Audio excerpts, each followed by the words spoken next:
Hello and welcome to the Property Roundup here on iPropertyRadio with myself, Carol Tallon, the show where we chat to industry experts to get a view and activity on the ground and to learn about new trends emerging. This show is sponsored by daft.ie, Ireland's most visited property website. Today, I'm delighted to be joined by returning guest, John McCartney, Director and Head of Research with BNP Paribas. John, you're very welcome back. Thank you for joining me again today. My pleasure, Carol. Always a pleasure. John, you have become something of my oracle for commercial property, and the latest stats that you've shared were pretty shocking. And I should probably say very stark. So you might just take us through the latest findings for commercial real estate in Ireland. Yeah, certainly, Carol. So we've just really received and compiled the investment statistics for Q1.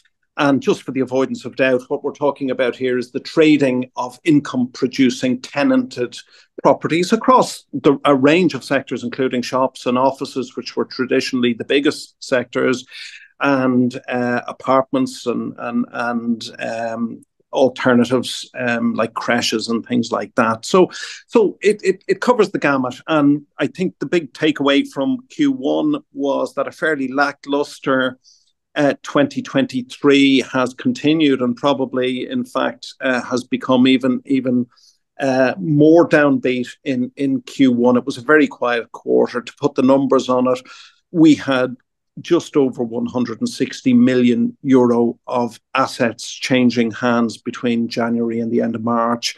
And to put that in context, over the last 10 years, the quarterly average has been well over $1 billion. So it's 85% below the quarterly average for the last 10 years. And we have to remember, of course, that the last 10 years has seen quite a lot of turbulence and challenges as well, because we had Brexit during that period, and we've had COVID, obviously, which was very disruptive. So that, I think, you used the word stark, Carol, and I think that does put it in context. It has been a stark quarter. Yeah, and normally when we see something like a drop in activity of an average of 85%, usually we might qualify that by saying something like, oh, it's coming off a high base. But actually, when you document a 10 years of turbulence, essentially, then actually we're comparing this with a fairly challenged time as well.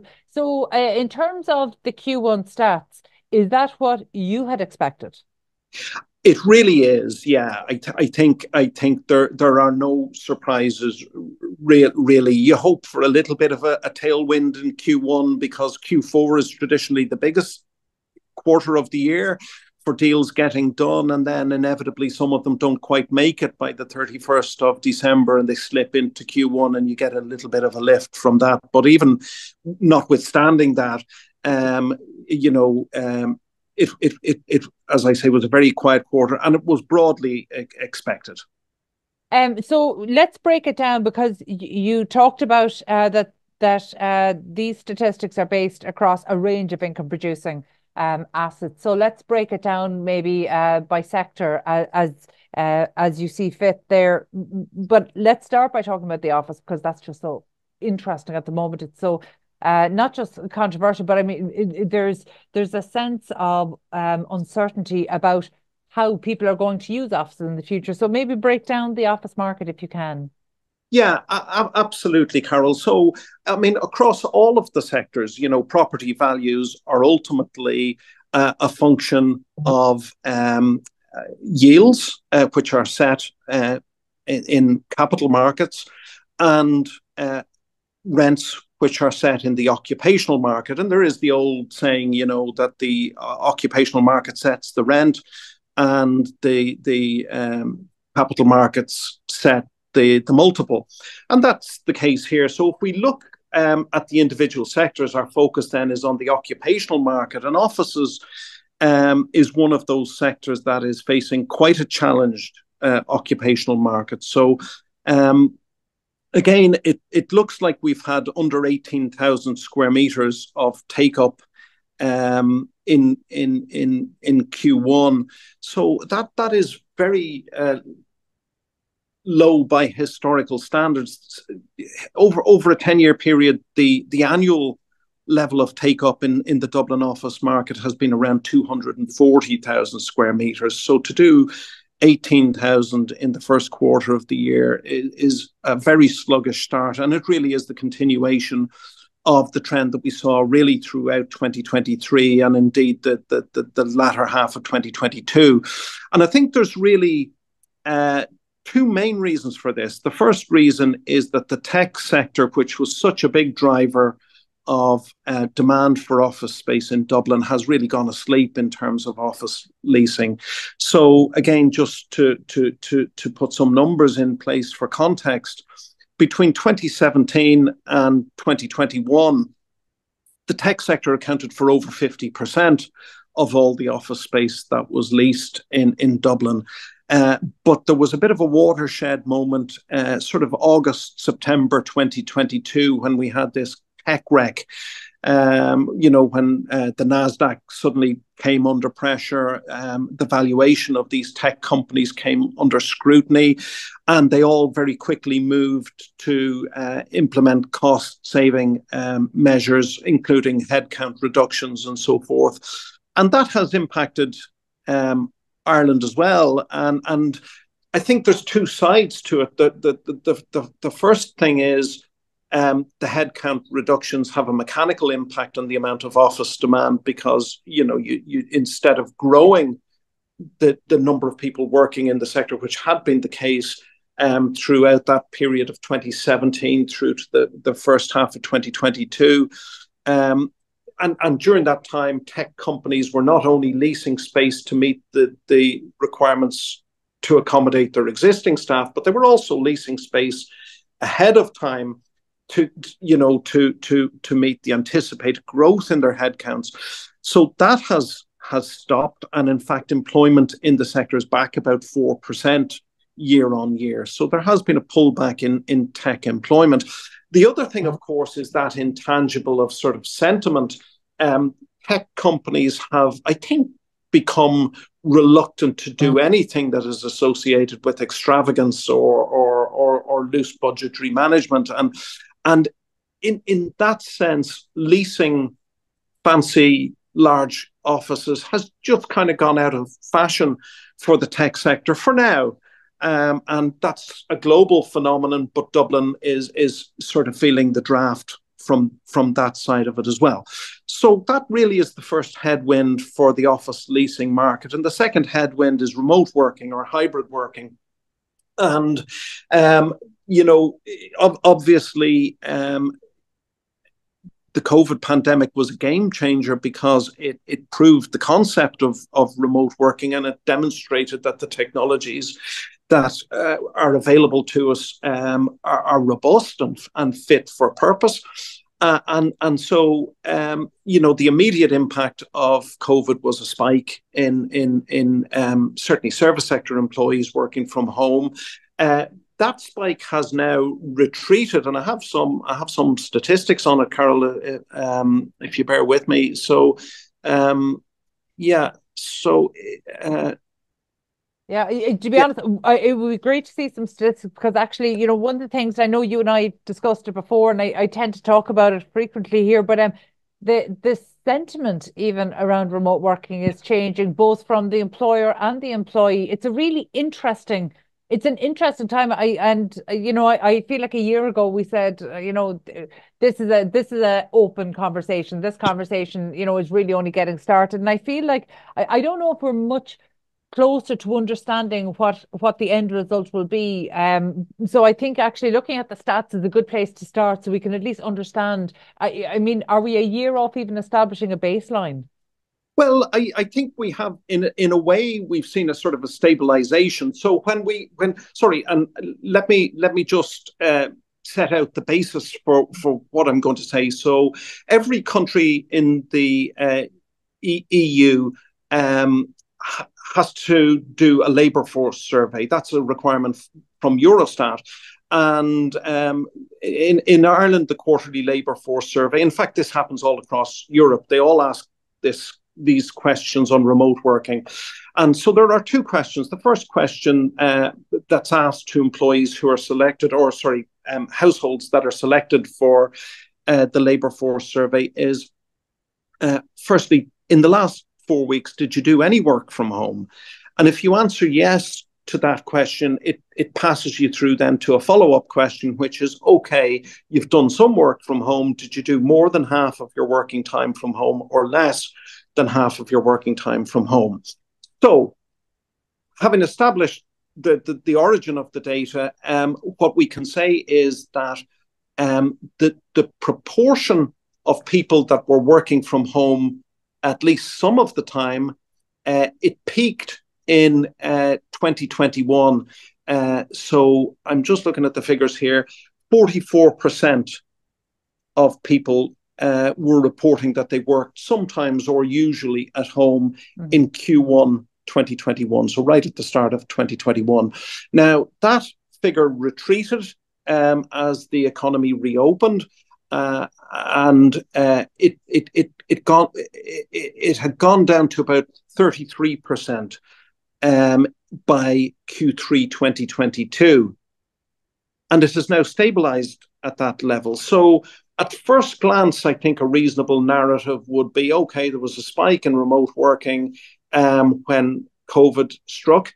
That has sort of retreated as the economy reopened after COVID, and now we've reached a steady state of people that are now going to be working from home forever, and that's just the way it's going to be, because it has remained more or less exactly stable at around 33% for the last 15 months. But the nuance within the data is that the proportion that is reporting that it's working from home,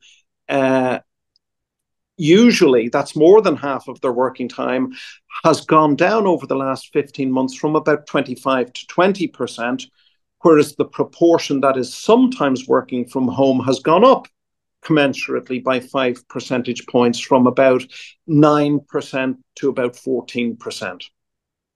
That's interesting in itself. So we can see that for those usually working, that's coming down, which means that they are going back to the workforce or workplace more than they maybe anticipated, or certainly more than they were at the previous survey. Yeah, if I can attempt to summarize that convoluted explanation, Carol, I think what we what we're now seeing is that the number of people working from home has stabilized, but they are now working fewer and fewer days from home. That seems to be a continuing trend.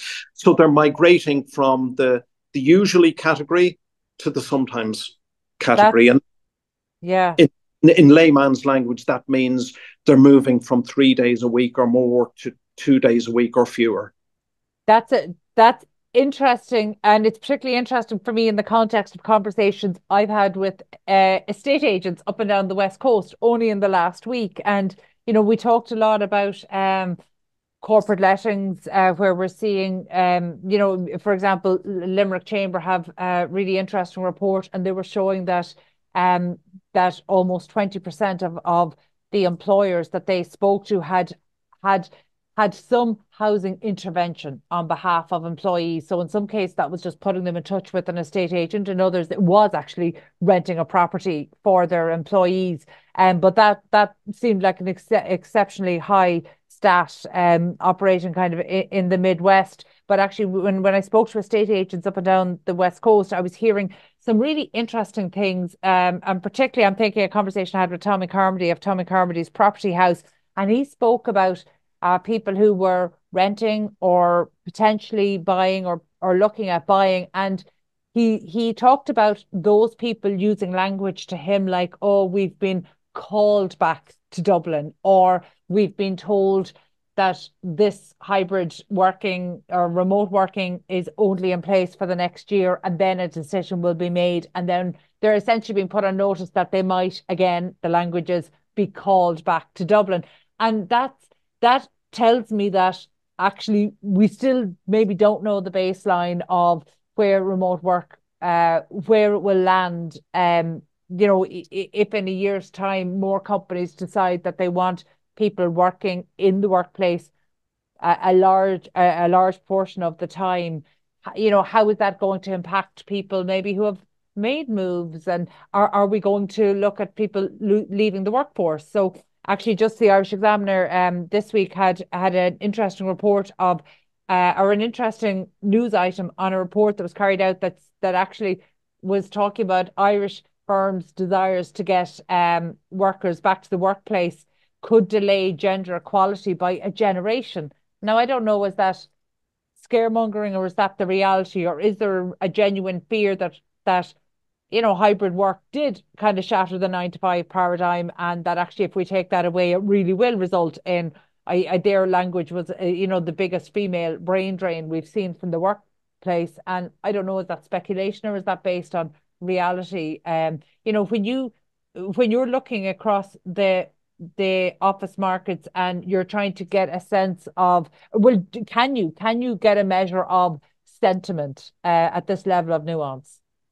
Yeah, it's really anecdotal, Carol, and that I think is the virtue of looking at the hard data that we have, because it has been at times a low quality debate, and it has been colonized by people that have their own agendas that they're trying to advance, and very often as assertively as they make their points, when you scratch the surface, there hasn't been a lot of substance behind it. So I think, look, from what I can see in the data, it does seem that there is some, sense that the number of days that people are at home is maybe continuing to edge down, but still in all, the whole concept of working at least partially from home seems to be stable. That seems to be the way that the stats are moving. And the truth, I suppose, will only really come out when the labour market weakens, and when unemployment goes up.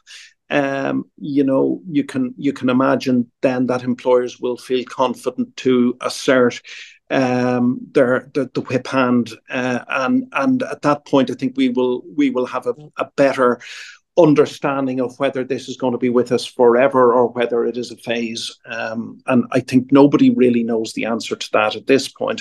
But for now, what we can say, Carol, in terms of office demand, and circling back to the two key challenges to the occupational market for offices, the first one was the tech wreck, the lingering effects of which are still impacting office demand in Dublin. The second is the remote working, or the working from home. The impact that it has really manifests itself through the office space per employee ratio. And if we were to sort of go back to the beginning of 2012 and measure the relationship between office consumption and jobs growth over the period 2012 to 2019, every new job was associated with about 10.2 square metres of office space consumption, every service sector job in Dublin. If we recalculate that post-COVID, the number goes down to 3.2 square metres. So you can see what is happening. We've actually had, very robust jobs growth since Q1 2020, but it hasn't been matched by very strong office absorption, and the reason for that most likely is remote working. And I suppose the question that we asked about whether remote working is here to stay really comes down to, for people that are involved in the office property business, it really comes down to this space per employee ratio. Is it going to move back towards the 10 square metres per new job, or is it going to stay anchored at 3.2? And we just don't know the answer to that. But based on the statistics I'm looking at, I think it does look as if the 3.2 is likely to creep up gradually. That seems to be, and that will be good for office demand, because we have an oversupplied office market at the moment, based on the office schemes that are about to complete in Dublin or have recently completed. I think by the end of 2025, the market will be even more oversupplied. I think there will be excess vacancy at that point of somewhere between 250 and 270,000 square meters of space. That is vacancy above and beyond 11% of stock, which has tended to be a sort of a balanced market. And then it's really just a mechanical question, if you've 250,000 square meters of office stock overhanging the market at the end of 2025, how many jobs do you need to absorb that? Well, if the absorption rate is three square meters per person, you'd need nearly 80,000 jobs to absorb it. If the absorption rate goes back to 10 square meters per person, you'd need 25,000 jobs, and it's really as simple as that. But there's a huge difference between those two figures. So when we look at that kind of the former 10.2 square meters compared to the current 3.2 square meters, are they Irish specific stats? And the reason I ask is that I'm conscious that BNP Paribas is a global brand. So are there lessons that Ireland needs to be learning from other jurisdictions? Yeah, so these trends, actually, we're seeing them across Europe, Carol. I think the particular impact that the tech wreck has had has been greater on the Dublin market than elsewhere. So office take-up in Dublin fell by about 50% last year, which was more than across the whole of Europe, which was down about 20%. So really, one of the factors that has caused this is common to all jurisdictions, whereas one of the factors, the tech reliance, is a particularly relevant factor in Dublin because such a high weighting of our office take-up was by tech firms. Bringing us back to the report, and we talked about kind of the total investment spend in Q1, 161.7 million. Obviously, you're looking across the range of income producing properties. Stepping away from the office market, in that total spend, was there any category that actually was performing on par with what you would expect, or as it had in previous quarters? So taking maybe the biggest loser out of that, were there any steadily performing categories? Not really, Carol. And so I'm going to be a little bit pedantic and say all of the sectors are performing broadly as expected. Okay.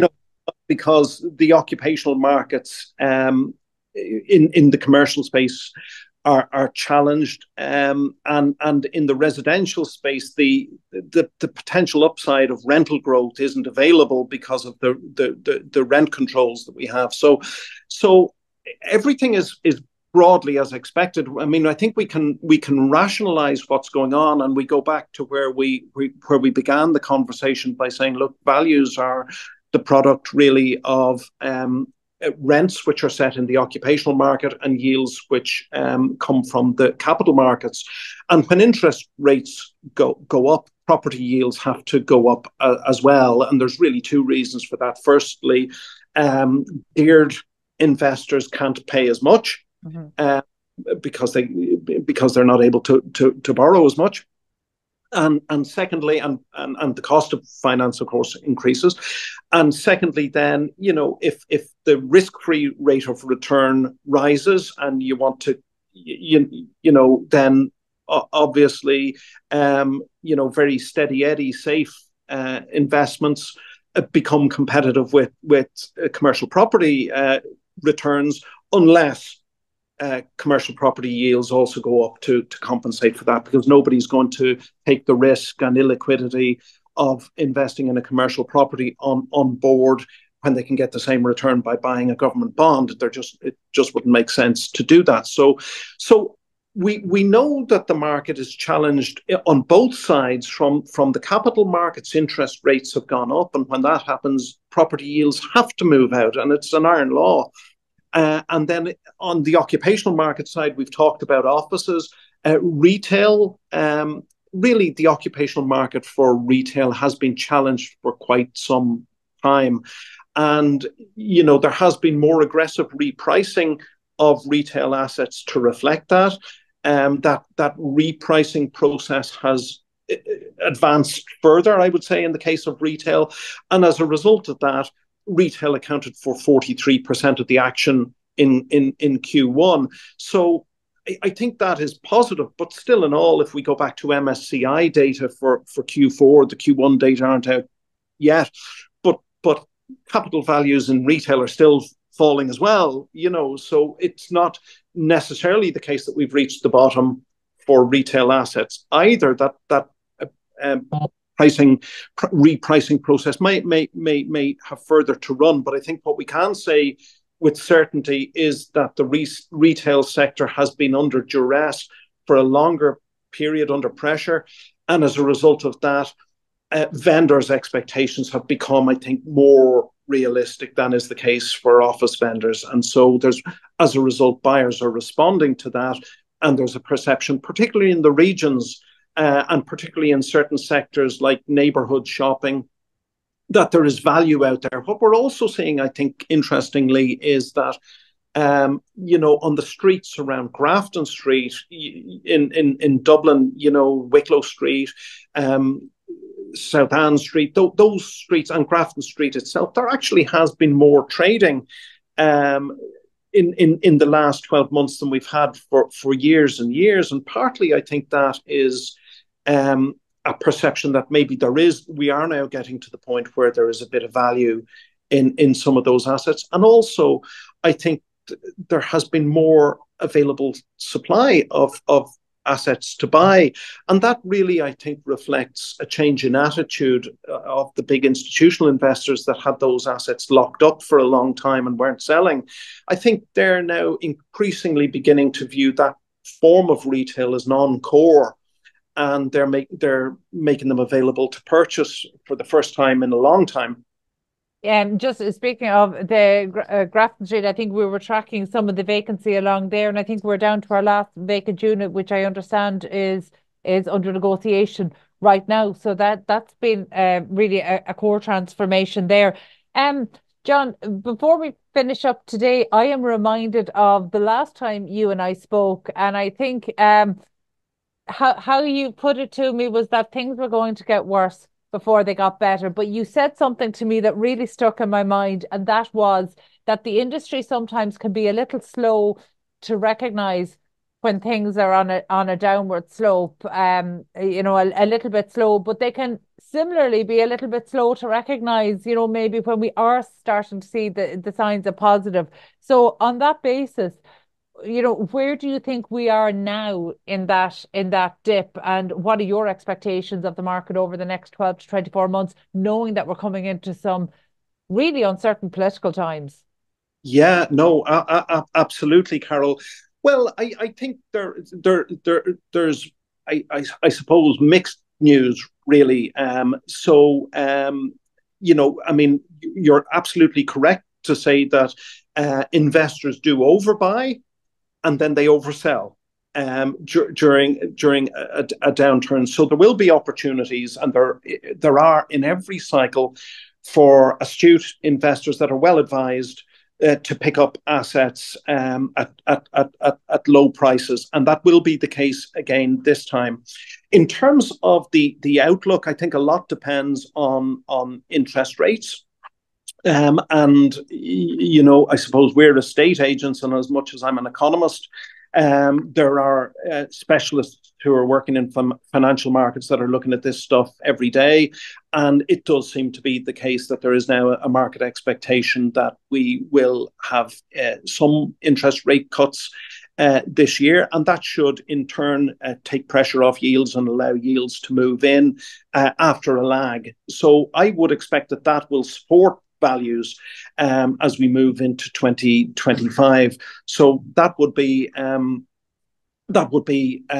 a positive, I think, coming from capital markets. On the occupational market side, I think it's less positive, certainly for offices. As I said earlier, I think we're going to reach peak vacancy around the end of 2025. I don't think it will be a massive peak in vacancy. I think it's actually quite manageable. However, how long it takes for that overhang to get digested will really depend on working patterns and working from home. And I think we'll just have to wait and see. The other thing that could help there is that the tech sector, which we know to be a really agile sector, it can turn on a sixpence. And, you know, as we were saying, office leasing has gone out of fashion for tech firms, but that can change very quickly and may do at some point over the next 12 or 18 months. On the retail side, there, I think, is an increasing perception that there is value available, but the yield hunters will be quite discriminate about where they're looking for value, and they will be chasing, I imagine, regional assets where the footfall is well supported by local chimney pots and there's good population and vibrant footfall. And so I think we will see, well-anchored regional shopping centres continue to be in demand. I think we'll see neighbourhood schemes that are located in densely populated neighbourhoods continue to be in demand. And maybe in Dublin, if the repricing process continues, we might see more activity on the high streets as well.